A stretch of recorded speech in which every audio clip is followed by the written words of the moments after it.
En svo fyrir nokkrum ára síðan fór ég að vinna sem leiðsögumaður. Já.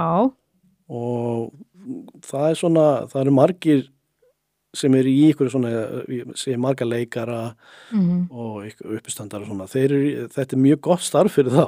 Já. Af því að þú ert og þarft að vera skemmtilegur. Þú veist, ég er bara í rútu með mikrofón og er að segja ykkur að brandara, en ég þarf líka að vita eitthvað um landið, þannig að ég er búin að vera smá í skóla að læra um landið og allt svona. En ég þarf að tala við fólk líka og þú veist, þetta er bara búin að vera 1000 manna sem ég þurft að neyðst til að tala við og interakta við og svona. Þannig að það er smá svona búin að hjálpa manni með félagsvenna og svona. Já, ég get alveg ímynda með það. Þannig að ég finn bara mun á mig hvernig ég get svona betur með small talk við fólk.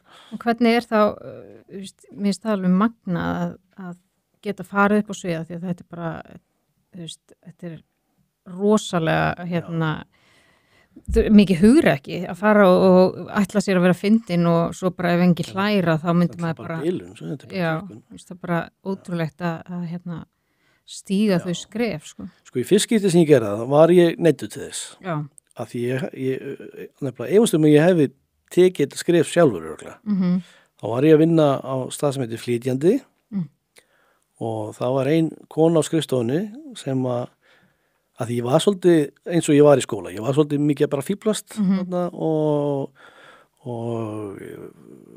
já, ég fór að gera eitthvað símarheggi frá úr vinnusímanum, það var svolítið strákar, við vorum svo strákarnir á pallinum, skiljum, en það var að ringja hvert að því að ringja með eitthvað símarheggi úr vinnusímanum frá, það var svona, já, við sko reyna að hætta, en þú veist, ég var svolítið mikið fíblast bara og svo var kona á skrifstofunni sem að lef mér bara vita að það er ásatíð hérna og þú verður með uppistand.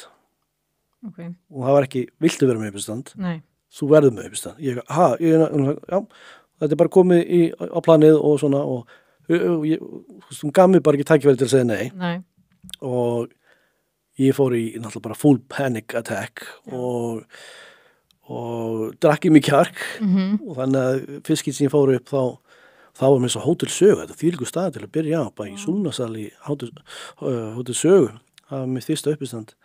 En ég man bara, ég fór á sviði, gerði eitthvað, svona var bak við tjöldin og kom svona eitthvað og fekk hlátur og þá bara einhvern veginn gaf mér eitthvað og ég fer og segi eitthvað brandara sem ég var tilbúið með og fekk bara hlátur og það er ekkert aftur snúið eftir það. Nei.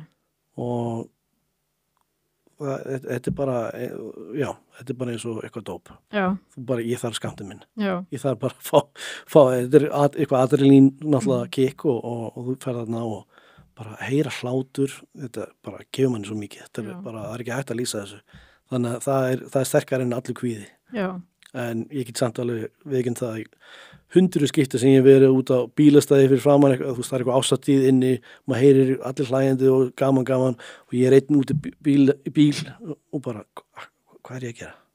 Af hverju er ég að koma mér í þessar aðstæður? Hvað er að?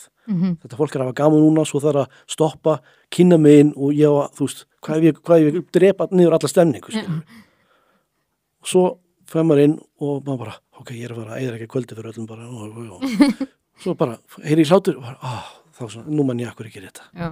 En já, ég er bara óteljandi skipt sem ég hefur út bara á bílastæðinu bara, af hverju er ég að gera þetta? Af hverju er ég að koma mér í þessar aðstæður?